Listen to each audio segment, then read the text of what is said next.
Draft dial. So what's going on now? At the moment I'm playing as the Kennel Master. I skipped a little bit in from the start because it was going to be a pretty long video. The Kennel Master starts with kennels and dogs. So kennels create dogs every spring and also give dogs more HP. So you're scaling the amount of dogs you can have and how much health those dogs have. I found dogs are pretty bad unless you can give them more HP, but they are free. They don't cost any energy, any gold, completely free. And plus, because they're free, when you have synergies like the prawn that you see up in the top left, it's very good for that, because when you play 3 animal cards in the same turn, you get a free archer's card. So having free cards is very good for that. So what am I thinking about these days for Draft Dial? Well, we're going a new art direction. Probably a lot more hand-drawn looking. I might upscale the graphics once again. And the goal being to make it a bit more readable. I've already talked about making it more readable in the past, but I think I need to do it again. The grid isn't too bad, but I'm thinking about going to hexagonal based buildings, which would mean redoing all the graphics again, but that's okay. They need to be redone anyway. Maybe even going as far as to make units collide with buildings. So at the moment, all those dogs can run through anything. Like, they can run... Oh, except the castle. The castle can't be run through. But they can run through the houses. They get slowed a little bit. They can run through the hills. I do like that hills can be ran through. I'm just thinking of making it more of like a hexagonal grid. At the moment, it's hard to put into words, but it seems like there's 2 different systems going on. The units sort of move freely, and the buildings are on this sort of locked system. I don't know what I think of it. I'm thinking if it's a bit more simplistic, if say there were 9 or maybe 13 little hexagons within the ground tiles. If I do upscale the graphics, I might even leave the ground tiles the same size and make the buildings bigger. Because it still seems like the best use of ground is to just build a big spiral around your island, which I don't mind. I don't mind that being a strategy. I just don't want that to become the strategy, if you know what I mean. I don't want every game to end up being a spiral. I want some games for it to feel like you can build just one really big plot of land. I want it to be more meaningful to increase the size of your island. And I have already done that, but it might need to be done again. Yeah, stuff to think about. Here's all the free dogs from the kennel so you can see. I have a diamond in my deck, which does nothing until you sell it, but it goes up in value every turn you wait. I have been happy with seeing new players figure out the synergies between cards and animal bonuses. I think that's going really well. I think that's intuitive enough. Like, I've had some streamers, shout out to Mega Team Up, have been playing it pretty frequently. They also played Slay the Spire quite a bit, so I think they already understand like the basics of how like these deck builders have synergies built into them. But yeah, I've been really pleased with the synergies people have found out on their own without me pushing too hard.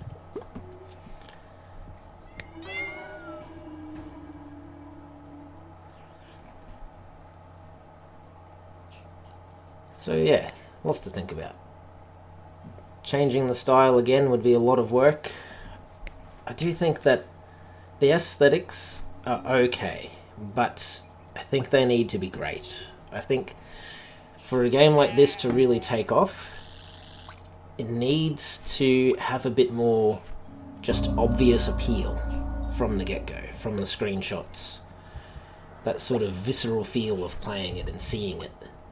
It's not too bad now, but as I said, I think it needs to become great to compete with the other things on Steam. So yes, that's what I've been putting a lot of thought and effort into. My wife's getting an iPad to draw with, so she's going to do some card art. I'm looking forward to that. That should be fun. Feels like a project we can do together. The only problem is if we have an iPad, then we also have kids and they're going to want to use it. And I don't really want my kids being iPad kids. So, yeah, good luck to me.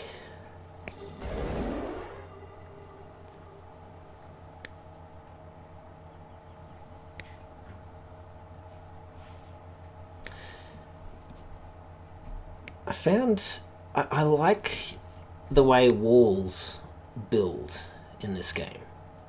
I like the sort of the blocking off and clogging things up sort of approach. And I like how it feels to place them. But just some things are just a little out. It's like it's a bit inconsistent. It feels like maybe all buildings should work this way instead of just walls. So walls can be destroyed by units bumping into them enough, and then they can walk through them. Buildings just light on fire as soon as an enemy touches them, or they shoot it with an arrow, and then you have to pay the repair costs at the end of the battle if you want to keep it. I don't know if maybe all buildings should work that way. Maybe, and if it's a bit more snappy than what it is, like there's very obvious paths that units can take and where buildings can be placed, it might be a bit more obvious where where units can funnel through. So if your own units, for example, were blocked by buildings, I think it needs to be a bit more obvious, because at the moment, I don't think it is, even to me, necessarily at this stage. Sometimes units get stuck when I don't think they would. Sometimes they can make it through when I don't think they would. So yes, I wish I had a better vocabulary, might be able to put into words better what I'm trying to explain. But there probably is a word for this, where it's just that sort of immediate understanding of the pathing of objects in the game. I feel like I'm not quite there yet with that. I've gone hard on the synergies between the cards and the animal bonuses, because that's my personal favourite type of thing in a game, is the synergies. But I think that sort of visceral appeal and intuitive understanding, I'm not quite there yet. If anyone's watching this and has some ideas, feel free to tell me in the comments. Hey, I'm all ears for how I could make it more intuitive in that sense.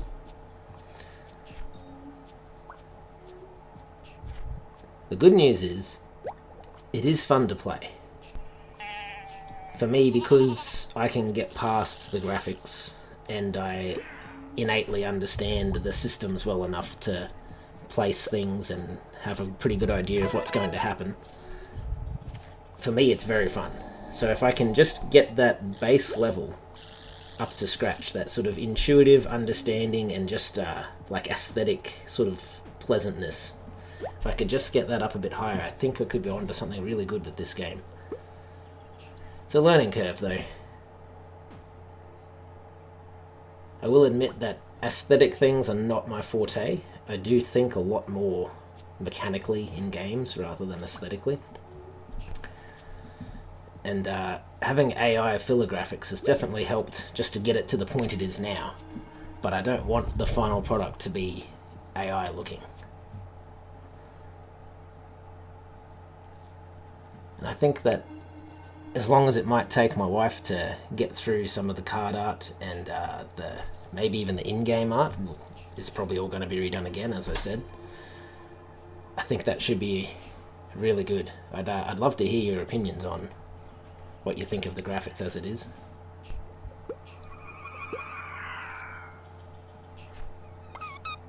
I do have a lot of dogs, don't I?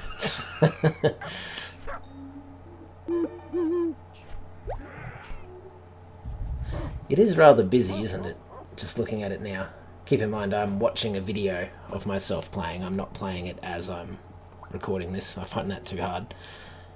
Yeah, trying to think of it from someone's perspective that doesn't understand what things are, just at a glance like I do, I feel like it is a little bit busy.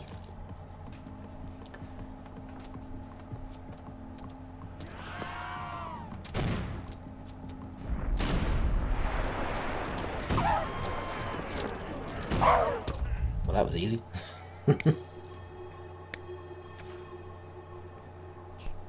I am going to Vanuatu for 2 weeks, and it seems like I won't get to do any work on this. I might bring my laptop to play the game on, but yeah, it might be on a little stall for a while, which is a bit unfortunate. But I've come to terms with the fact that this game will take a long time for me to do, since I'm essentially only working on it 3 days a week max, and I'm having big breaks. And then there's some days, like last Friday, where I'll just have my daughter at home. Kids get sick, or like my mum takes care of them on the Friday, takes care of my eldest on the Friday, and she just wasn't there that day, so then I lost a day of work. It's interesting watching this again, because I recorded this about a week ago to talk over. I can't remember what I've done in the video. So it's kind of like I'm watching it again for the first... It's like I'm watching it for the first time.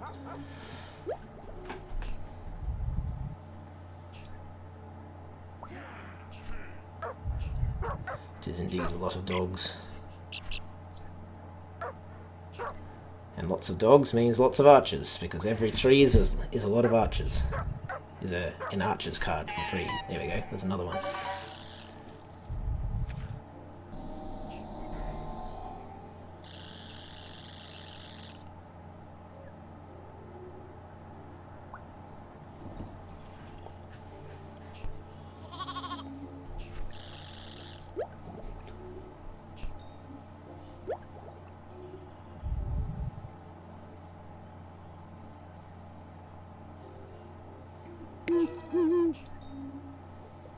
I feel like I've run out of things to say for this video. But I do want to run it through to the end to see the boss fight. Of course, that's the most exciting bit.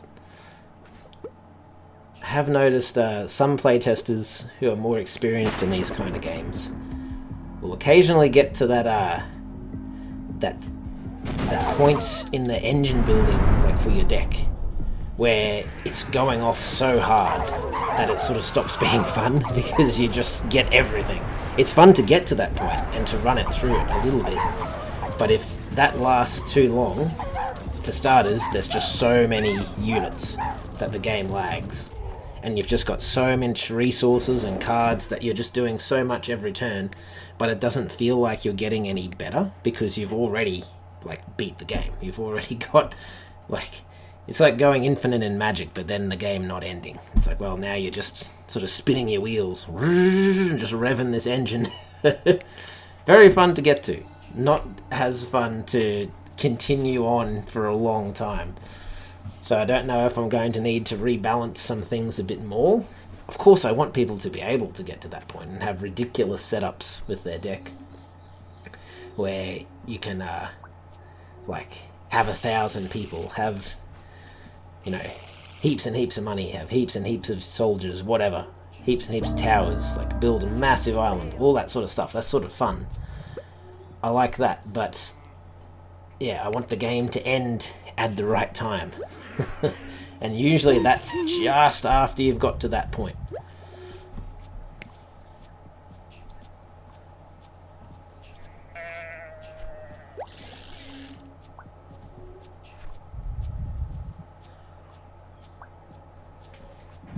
So the reason I've built my walls around the outside the way I have is because I'm using them to block cannonballs. As you can see, that one sort of did, but the explosion still killed a lot of people.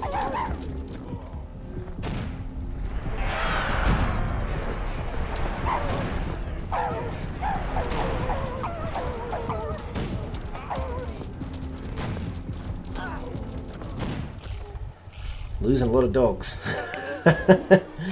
Like most of the dogs I've had from the start of the boss round are gone.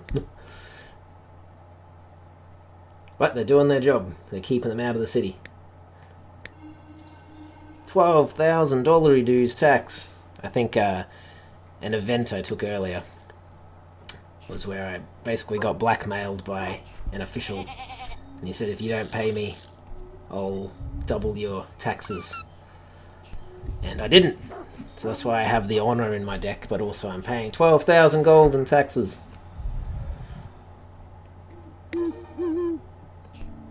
That was the honor just there that I played, the cross.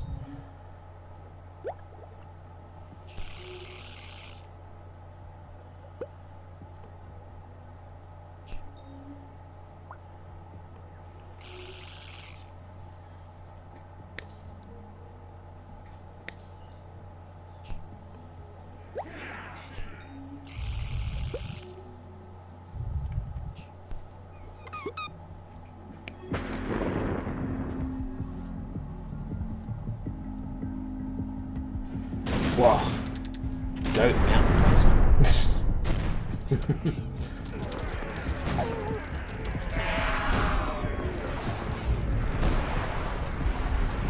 You might notice at the top there's these numbers under armadillos. They're like a global shield on my units. They've run out now, so now my people are going to start dying. But it's like a global 100 hits blocked each. And I have 3 of them, so it's like I've got a big shield of 300.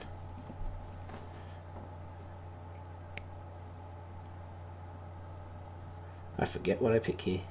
Ah, extra attack speed. That's always good.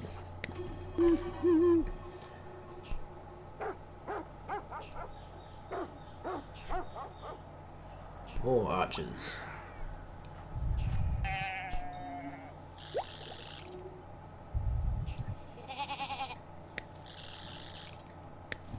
My wife was talking about making the mountain sprites more like a volcano.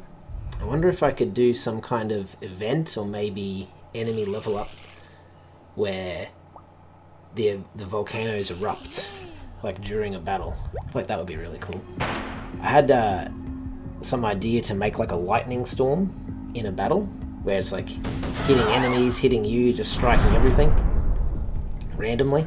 So some of your buildings will get struck by lightning, some of your people get struck by lightning, but also some of the enemies as well. I wonder if that could be fun. This is it, last round. Ah, too easy. Anyway, thanks for watching the video. I'll talk to you next time. Play Draft Isle and tell me how you go. Laters.